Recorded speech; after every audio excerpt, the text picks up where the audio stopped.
बिस्मिल्लाहिर्रहमानिर्रहीम, अस्सलाम वालेकुम वरहमतुल्लाहि वबरकातुहू। कैसे हैं आप लोग? उम्मीद है आप लोग सब खैरियत से होंगे। ये जो शख्स होते हैं ये आते हैं, ये जो लोग होते हैं ये आते हैं दुश्मनों में, ये जो हासिदीन होते हैं।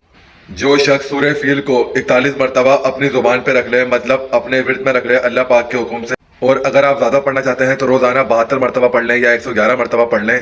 ये सूरज जलाली सूरह मुबारक है, और इस नियत के साथ रखें कि जो भी हमारे दुश्मन हैं या जो भी हमारे हासिदीन हैं, जो अच्छा नहीं सोचते या अच्छा नहीं करना चाहते, तो उनका आप जहन में रखें। जो मैं जैसी मैं नियत बता रहा हूँ वही रखें कि हमारे जो हमारे हासिदीन हैं या जो हमारे दुश्मन हैं, जो मैं जैसी मैं नियत बता रहा हूँ वही रखें कि हमारे जो हमारे हासिदीन हैं या जो हमारे दुश्मन हैं, जो मैं जैसी मैं नियत बता रहा हूँ वही रखें कि हमारे जो हमारे हासिदीन हैं या जो हमारे दुश्मन हैं, कि जो हमारे हासिदीन हैं जो हमारे दुश्मन हैं उनको अपनी पढ़ दे। जो मैं नियत बता रहा हूँ वैसे ही आपने नियत करनी, यही नियत रखें, इसके अलावा और कोई नियत नहीं रखें जो मैंने बताया है आपको। एक बार दोबारा सुन लें, जो हमारे हासिदीन हैं जो हमारे दुश्मन हैं उनको अपनी पढ़ दे, यही नियत रखनी है आपने, इसके अलावा और कोई नियत नहीं करनी है आपने।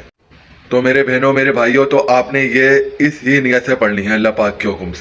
तो जब आप सूरह फील को पढ़ें तो 7 दाने अपनी जुबान के नीचे रख लें, फिर उसको पढ़ें। तो इंशाअल्लाह जो भी उनकी तकबीरें होंगी, अगर वो आपके बारे में गलत सोचना चाह रहे हैं या गलत करना चाह रहे हैं तो वो सबका सब पलट जाएगा। आप जब ये पढ़ लें तो उसके बाद काली मिर्चें निकाल के फेंक दीजिएगा।